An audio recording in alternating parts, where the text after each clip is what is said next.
Hi, I'm Brianne Ramberg, and this is my speech on abortion, and this is my audience.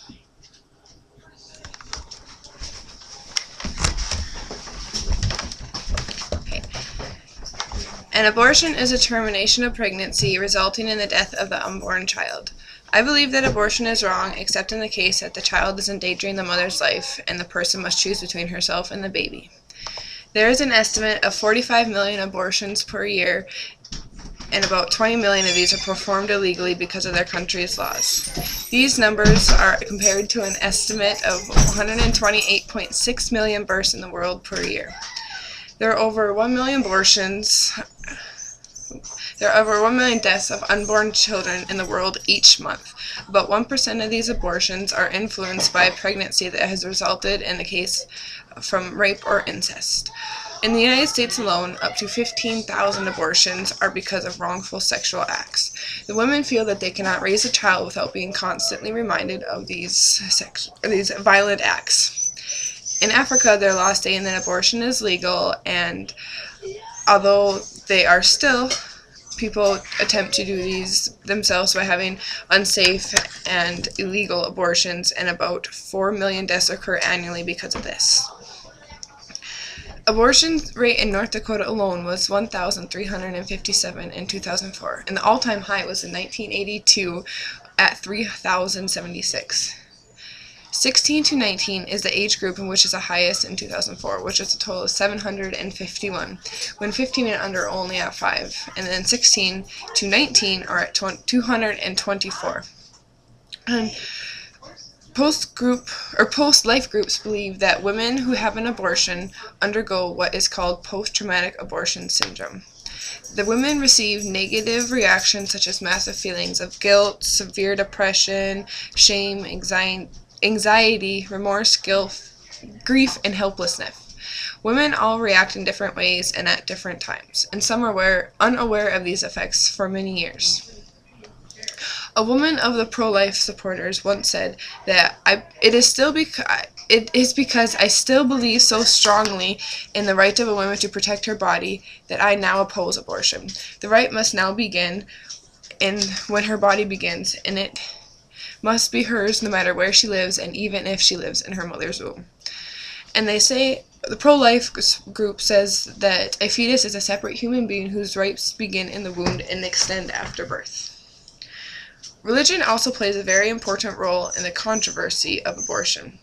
Many believe that abortion is wrong because it concerns the issues of life and death, while others say that religion should not play a role because abortion is a personal decision and it should not be based on the teachings of any religion that the mother shall have.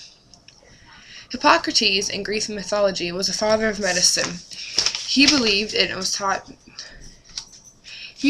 was not right to give medicine to induce an abortion, while Aristotle believed that a fetus has a vegetable soul, and then during the later stages of pregnancy would develop into an animal soul, which would soon develop into a human soul.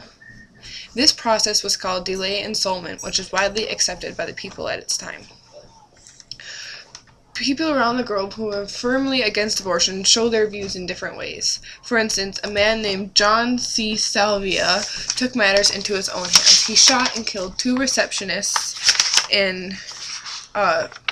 one at a Planned Parenthood and also one at a preterm health clinic in Brookline, Massachusetts. And minutes earlier, he was firing 20 rounds in North Fork where no one was wounded. And all of these places are where abortions took place.